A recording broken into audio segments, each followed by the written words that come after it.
안녕하세요. 법무법인 담윤의 박세영. 네, 나유신 변호사입니다. 네, 오늘은 법률 지식 및 실무적인 영상을 바탕으로 하고 있는 담윤 오리지널의 한 주제로 카카오톡에 대한 여러 가지 법적 쟁점을 다뤄봤습니다. 네. 나변, 그 어떤 내용에 대해서 다뤄볼 예정이죠? 오늘은 이제 우리가 SNS나 카카오톡 이런 걸 사실은 하루 중에도 많이 사용하고 있잖아요. 그래서 이제 일과에 큰 비중을 차지하고 있는 만큼 그러다 보니까 아주 소소한 것부터 신중하게 검토해야 될 문제까지 이 카톡을 둘러싼 많은 법적 쟁점들이 만들어지고 있어요. 그래서 그거를 한번 알아보려고 그렇죠. 합니다. 예. 그래서 이제 그거를 추려가지고 오늘은 그 중에서 한 5가지 정도 쟁점으로 한번 얘기를 해보려고 하는데요. 먼저 첫 번째로 카카오톡으로 의사표시를 했을 때 그것이 상대방에게 효력이 있는 것인가? 네. 그리고 뭐 카카오톡에서 한 계약은 효력이 있는가? 그런 얘기. 그리고 이제 카톡을 통해서 이 사실은 험담 많이 하잖아요. 네. 명예훼손이 성립하는 경우는 어떤 경우인지, 그리고 이제 또 요즘은 이 카톡으로 해고 통보를 하는 경우도 가끔씩 있는데 그런 게 효력이 있는가. 네. 그다음에 타인의 카톡을 몰래 보는 거. 요거 몰래 보고 싶죠. 예. 근데 이게 그렇죠. 범죄에 해당하는가. 네, 이런 내용들을 가져와 봤습니다. 그러면 이제 먼저 카톡으로 의사표시를 했을 때 그 의사표시가 좀 유효한가? 여기서부터 한번 이야기를 나눠보시죠. 알겠습니다. 자, 이제 처음으로 다뤄볼 쟁점은 카카오톡으로 의사표시를 했을 때에도 그것이 유효한가? 이런 내용입니다. 우리 민법을 보면 이 상대방이 있는 의사표시는 상대방에게 도달한 때에 그 효력이 생긴다라고 규정을 하고 있는데요. 여기서 이제 그 카카오톡으로 의사표시를 했을 때에도 그것이 유효한가라는 내용이 이제 나올 수가 있습니다. 네, 이게 SNS와 카카오톡은 요즘 이제 현대인들이 많이 이용하는 통신 수단이니까 이게 단순히 사적 대화를 주고받는 것을 넘어서서 업무에서도 사실 많이 사용하고 있거든요. 저희 사무실도 그렇잖아요. 아, 그렇죠. 네. 그러면 박 변호사님, 이 카톡 메시지를 보내면 일단 의사가 뭐 도달했다, 효력이 있다 이렇게 볼 수 있나요? 이 결론부터 말씀드리면은 이 카카오톡으로 의사표시를 했을 때 우선은 도달을 했다. 우선 유효할 수 있다라고 볼 수는 있습니다. 하지만 이게 카카오톡 많이 써보셨잖아요. 거기서 네. 이제 그 요즘에 이제 카카오톡에서 상대방이 이제 우리가 먼저 의사표시를 하면은 그냥 상대방이 읽은 표시가 돼 있어가지고 그러니까 한 받는지 안 받는지 이런 거는 볼 수가 있잖아요.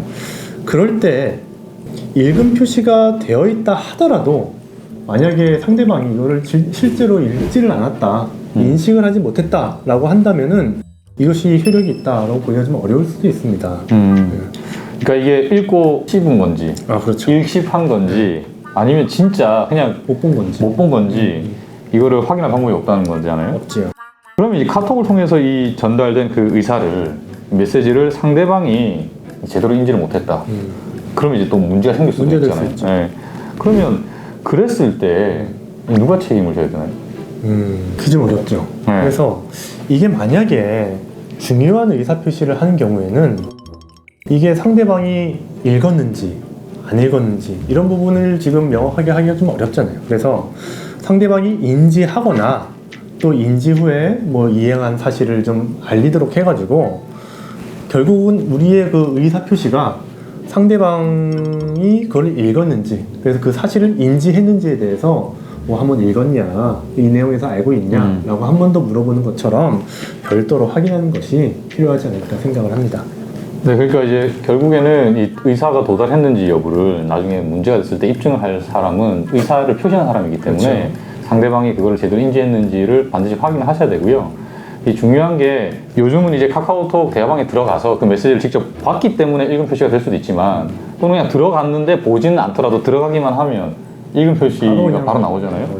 그 다음에 이런 것도 있죠. 대화방에 들어가지 않았지만 계속 그 숫자 알림 숫자 뜬 게 신경 쓰이니까 그래서 그냥 대화방에 안 들어간 상태에서도 읽음 처리 기능이 있잖아요. 그렇죠. 그러면 읽음 처리돼 있으면 상대방이 볼 때는, 그러니까 보낸 사람이 볼 때는 읽은 것처럼 보이지만 사실은 읽은 사람은 없는 거거든요. 그렇죠. 네, 그래서 그런 문제가 있으니까 반드시 회신이 없다. 그러면 상대방한테 이거 제대로 읽은 건 맞는지 꼭 확인을 시켜야 합니다. 어쨌든 상대방이 그 메시지를 인지한 게 맞다고 하면 카톡으로 보냈다 하더라도 유효합니다. 꼭 공문이나 내용 증명 같은 걸로 보내지 않아도 유효하다는 겁니다.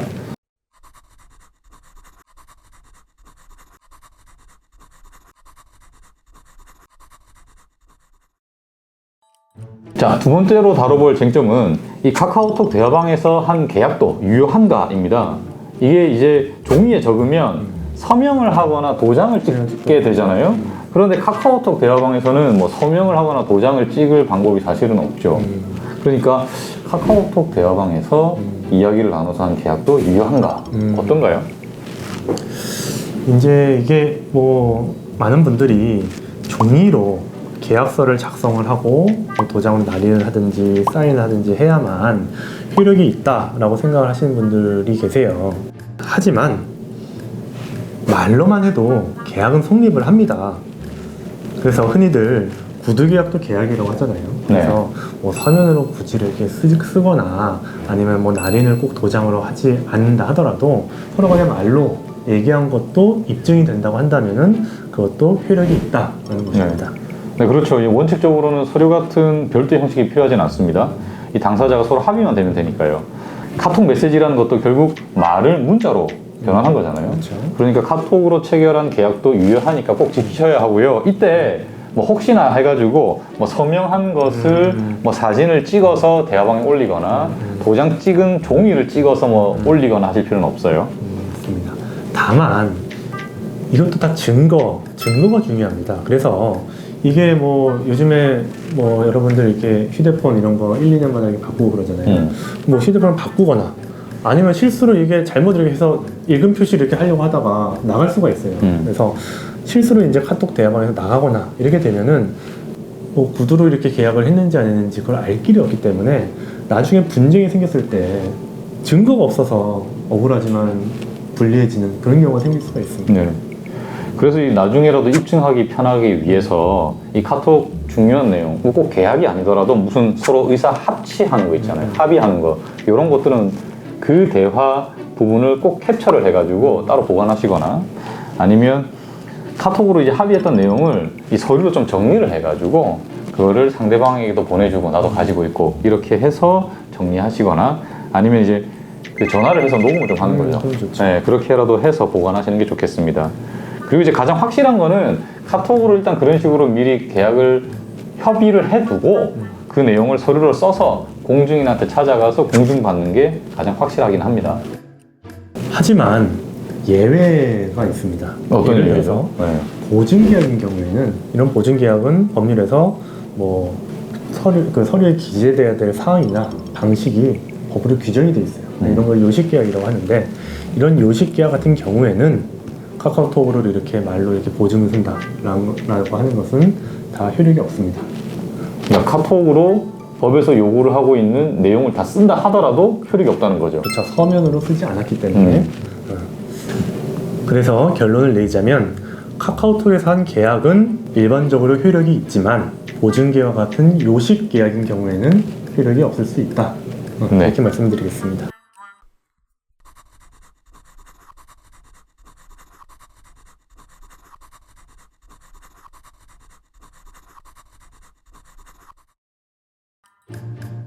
자, 이제 카카오톡에서 한 계약은 효력이 있는가에 이어서 바로 살펴볼 쟁점은 카카오톡으로 해고 통보를 한 것은 효력이 있는가입니다.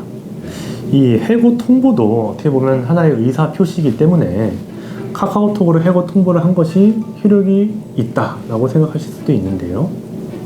아닙니다. 이와 관련해서 최근 하급심 판결이 나와서 같이 보면서 이야기 드리겠습니다. 사실관계는 이렇습니다. 아파트 관리소장으로 일하고 있던 직원이 그 아파트의 입주자 대표 회의의 사람들과 갈등이 생겨서 업무 관리에 차질이 발생을 하니까 그 아파트 관리를 하는 용역 회사에서 이 관리소장에게 카카오톡으로 일방적으로 해고 통보를 한 겁니다. 그만 나오라고 한 거죠. 이에 대해서 법원이 뭐라고 했죠? 이에 대해서 법원은 근로기준법에서 사용자가 근로자를 해고를 하려면 해고 사유 그리고 해고 시기를 서면으로 통지를 하여야 효력이 있다라고 규정을 하고 있어요. 그래서 근로자에게도 해고에 적절히 대응할 수 있게 하기 위함도 있다라고 하면서 서면으로 통지할 때에도 근로자의 처지에서 그 해고 사유가 무엇인가 라는 점에 대해서 구체적으로 알 수 있어야 된다라고 판시를 하였습니다. 예, 그런데 이제 그 회사는 이 관리소장으로 일했던 직원에 대해서 해고 사유와 해고 시기를 서면으로 통지를 안 했죠. 그냥 그 카카오톡 메시지로 언제까지 일을 하고 그만 나와라, 뭐 이의가 있으면 본사에 찾아와서 이야기를 해라, 뭐 이런 식으로만 보냈거든요. 그러니까 이것은 서면으로 한 통지가 아니기 때문에 또 해고 사유와 이런 것들을 제대로 밝힌 통지가 아니기 때문에 적법하지 않다는 것이었습니다. 그래서 말씀을 드리면 해고 통보는 카카오톡이 아닌 서면으로 통지를 해야 효력이 있고요. 근로자가 해고에 적절하게 대응을 할 수 있도록 그 서면으로 통지할 때에도 해고 사유 그리고 해고 시기를 구체적으로 같이 통지를 해야 합니다. 따라서 카카오톡으로 해고 통보를 한 것은 효력이 있는가에 대해서 효력이 없다라고 말씀드릴 수 있겠습니다.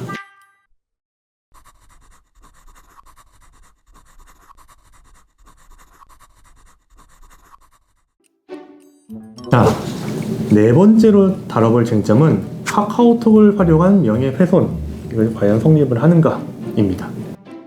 이 카카오톡 대안은 결국 정보통신이잖아요. 그러니까 정보통신망법에서 정하고 있는 명예훼손이 해당되는지 이게 중요한데, 결국 정보통신망법 명예훼손에서도 공공연 하게 명예를 훼손해야 됩니다. 이 공공연 하게라는 거는 불특정 또는 다수에게 이야기할 때 성립을 하는 거거든요.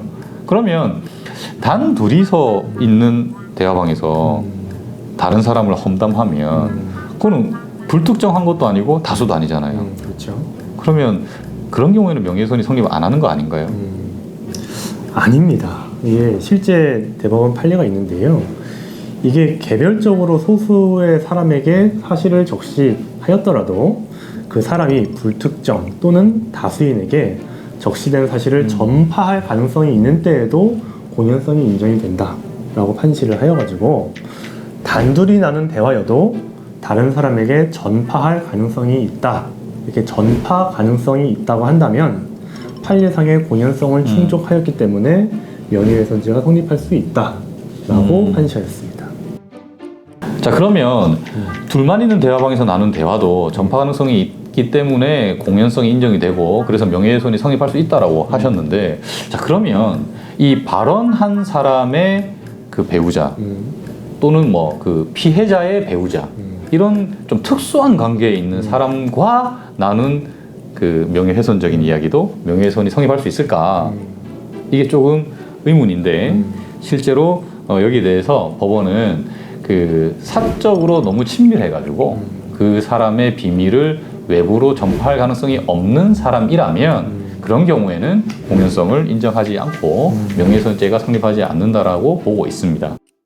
그렇다면 여러분, 만약 명예훼손으로 기소된 사건이 사실을 적시한 내용으로 공익을 목적으로 한 발언이 있을 수 있잖아요. 네. 그럴 때에도 명예훼손죄로 처벌을 받을까요? 이게 항상 문제가 되잖아요. 그렇죠. 허위면 당연히 이제 명예훼손죄가 된다는 건데, 진짜 진실한 거를 이야기를 했는데 그게 그 대상한테는 사회적 명예가 실추되는 명예훼손되는 내용인데, 그럴 땐 어떻게 될까? 자, 이게 형법에서는 이렇게 보고 있습니다. 그게 이제 정말 진실한 사실이어야 되고, 오로지 그 공익 때문에, 공공의 이익 때문에 그런 사실을 적시를 했다면 그거는 처벌하지 않는다, 이렇게 규정하고 있습니다. 그래서 결국 명예훼손죄로 처벌받지 않습니다. 따라서 둘만 있는 대화방이라 하더라도 이게 전파 가능성이 언제나 문제가 되고 그 가능성이 있기 때문에 언제든지 험담은 좀 조심하시는 게 좋지 않을까 생각을 합니다. 네, 둘만 있는 방에서도 그렇죠. 네, 험담을 가급적이면 하지 맙시다. 험담은 좋지 않습니다. 네.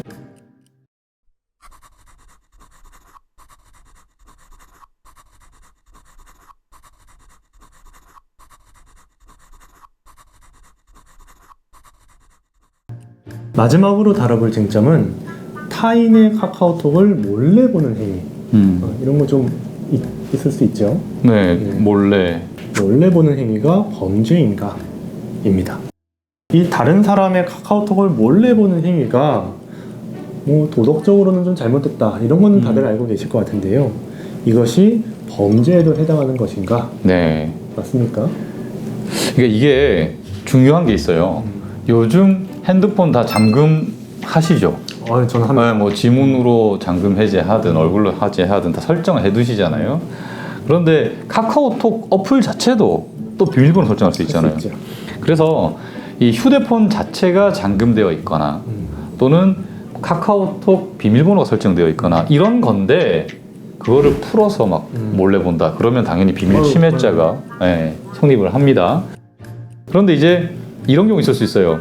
그 보통 저희가 이제 증거라고 가지고 오시는 의뢰인들한테 어떻게 봤어요 물어보면 열려 있을 때 봤다라고 하시거든요. 근데 그 열려 있다라는 게 원래는 잠금이 설정되어 있는 건데 그 사용자가 풀었을 때 그때 봤다는 거거든요. 그것도 비밀 침해죄가 성립할 수가 있습니다. 네. 그래서 이 카카오톡을 몰래 보는 행위는 처벌될 수가 있는데 이 정보통신망에 의하여 처리 보관되는 또는 이제 전송되는 타인의 정보, 타인의 비밀을 이 침해하거나 도용하거나 또 그 내가 알고 있는 거를 누설하거나 하면 또 정보통신망법에 따라서 처벌 또 받을 수 있으니까 항상 주의하셔야겠습니다. 아니 그러면 이게 지금 비밀번호가 설정되어 있는 게 풀려 있거나 했을 때에도 비밀침해죄가 성립할 수 있다라고 하셨는데요. 이제 저희 아버지 같은 경우에는 이게 비밀번호가 설정이 아예 안 되는 경우가 있어요. 네, 어른들 그러시죠. 그럴 때는 그냥 이렇게 핸드폰 보고 이렇게 하면은 바로 볼 수가 있는데 그럴 때에도 범죄 행위가 될 수 있을까요? 그게 사실은 좀 애매한 부분이에요. 그러니까 이게 그 항상 봉함 또는 잠금 이런 게 되어 있는 거를 풀었을 때 그게 이제 문제가 되는 그것이 거거든요. 비밀이다. 네, 그게 비밀로서 이제 보호가 되고 있다라고 하는데 그런 것 자체가 없으면 사실 비밀이 아니라고 볼 수가 있어요. 그렇기 때문에 항상 그 내 정보가 다른 사람에게 유출되지 않도록 하려면 꼭 설정을 해두시고 남편이나 아내에게도 들키지 않으시는 게 중요하겠습니다. 중요합니다. 네.